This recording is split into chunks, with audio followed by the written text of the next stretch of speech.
While the CX-50 and CX-5 share powertrains and are similarly sized, there are some notable differences in the packaging. The CX-50 has a body that's longer, lower, and wider than the CX-5's, and its proportions look station wagon-esque, more Subaru Outback than Forester. This carries through to the interior, as you sit much lower in the CX-50's driver's seat and experience a more car-like view over the long hood. We think the CX-50 looks great, and far more modern than the CX-5, which received a facelift for 2022 but still has a design dating back to 2017. Mazda says it has beefed up the CX-50's engine cooling to increase towing capacity. Equipped with the optional turbocharged 2.5-liter inline-4, the CX-50 is rated to tow 3,500 pounds, while the CX-5 Turbo is limited to 2,000 pounds. Towing and off-road drive modes join the normal and sport selections from other Mazda models and bring different calibrations for the steering, transmission, all-wheel drive system, and throttle response. An upcoming off-road themed CX-50 Meridian Edition model will offer all-terrain tires along with a hood graphic, a basket rack, and a few other accessories.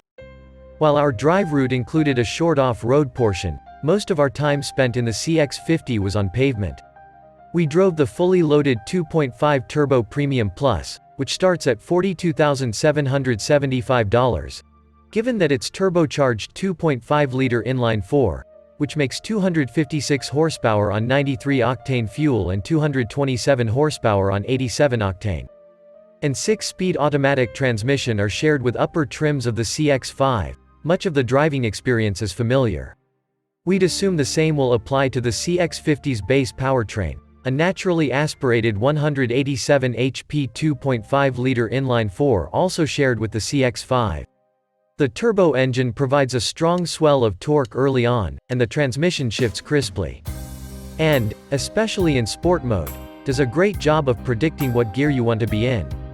We enjoyed hustling the CX-50 through corners, as its body motions are predictable and its steering accurate. The CX-50's suspension tuning feels a bit softer than the CX-5's, which results in more body roll, but the extra width and lower seating position help offset the additional side-to-side movement, and the benefit to ride quality is noticeable. Quiet, comfortable, and confident, the CX-50 drives more like a Volvo XC60 than a Toyota RAV4.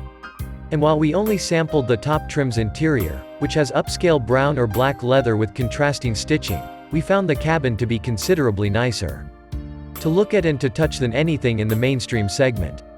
The infotainment system is similar to what you'll find in other Mazdas, with a control knob on the center console, but with newly enabled touchscreen functionality for when you're using Apple CarPlay or Android Auto.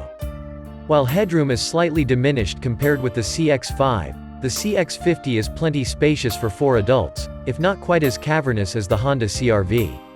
The cargo floor is over 3 inches lower than the CX-5's, and there's slightly more cargo room behind its rear seats. Although the CX-50 carries a bit of a price premium, it starts at $28,025, or $900 higher than the 2022 CX-5's starting price. We can see several reasons for choosing this newer model given its more stylish exterior, plusher interior, and similarly pleasant driving experience. Soon, the CX-50 will add another calling card in the form of a hybrid with a Toyota-sourced powertrain that should offer considerably better fuel economy. Plus, Mazda suggested that because the CX-50 comes out of its new plant in Huntsville, Alabama, it may be easier for US buyers to get their hands on a CX-50 than a Japan-made CX-5, an important factor in today's supply chain constrained times.